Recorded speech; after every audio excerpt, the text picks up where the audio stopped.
दिनै सानजौफु समाव हावलि पुलिसा सानै ड्राग्स फालांगिरिखौ हमनो हायो। हावलि जौसिन गेजेरारि फरायसालिनि खाथियाव ड्राग्स फाननो फैनाय समावनो पुलिसा हमनो मोनो ड्राग्स फालांगिरि सानैखौ।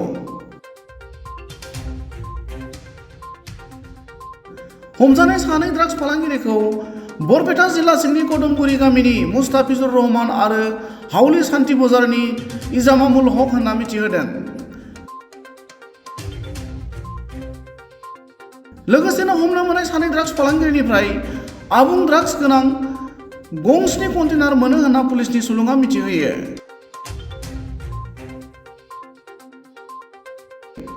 बे समाव हमनो मोननाय सानै ड्राग्स फालांगिरिखौ पुलिसा जिम्मायाव लानानै बांसिनै मिथिनो थाखाय सेबदों होनना मिथिहोबावदों।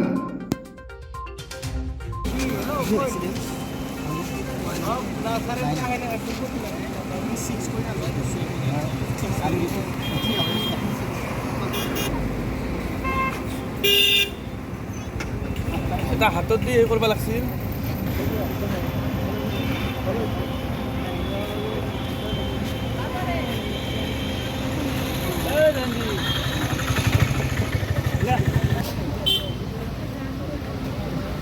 সব কথা থাকে এগুলো।